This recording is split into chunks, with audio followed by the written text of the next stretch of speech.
Well, thanks for joining us here on the Handshake. My name is Lynn Komjisha. I'm joined by Paul Busharizi. But before we can see Paul and hear from him, members of Parliament on the Physical Infrastructure Committee are set to travel to Canada next month to visit the companies assembling the 6 planes for the new Uganda Airlines. Paul, welcome to the show. Thank you. Wow. Yes. Wow. Yeah. Really? Is this necessary? Absolutely not. Do they have any expertise? I mean, the story of our lives. I mean, first of all, even what are they going to check? The planes are almost done. We've seen pictures of them with their logos on the tail. So it's not as if they're going to. So what if they reach there and they find that the chairs are 295 instead of 300 as they had specified? Then what do they do? I mean, it's just a circus. I'm wondering, do they have anyone, at least one single person, competent enough to... They have some civil engineers. On that committee? Who have no competence at all to verify anything about planes.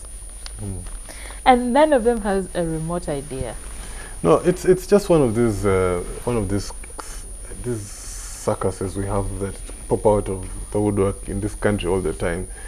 I mean, you're going to have about 20 MPs, at least 20, a party of 20, because yes. they're not only MPs, they go with their research assistants and all sorts of people. And all sorts of kinds, and their side chicks and I don't know about that, but I know they go with research people and things. So let's say 20, and a ticket ticket to Canada, business class is minimum $3,000. Wow. So in flights alone, in air travel alone, it's just going to be $60,000 gone.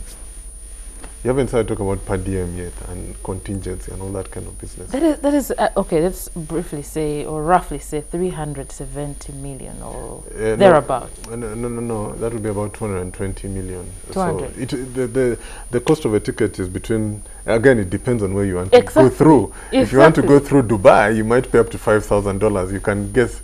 You don't expect our MPs to pass through Addis Ababa. There's no shopping in Addis Ababa, or Jomo Kenyatta Airport for that matter. So you can go almost for $5,000 through Dubai, or you can go for about $3,000 through Amsterdam. So you can expect they'll go between $3,000 and $5,000. So yes, if it's $5,000 at the upper end, you talk about 370 million shillings. And we have not included per diem, we have not included whatever else they are doing. Amazing.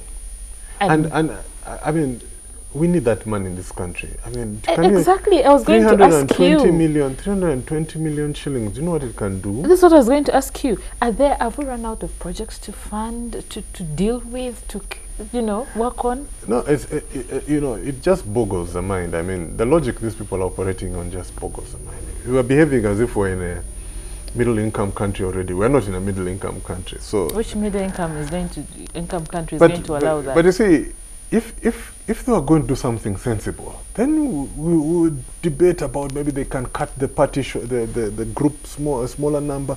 The MPs.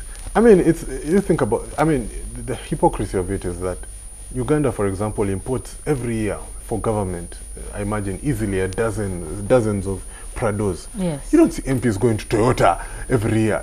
Those guys where they're going, Bombardier, they have been building these planes for longer than even some of those MPs have been alive.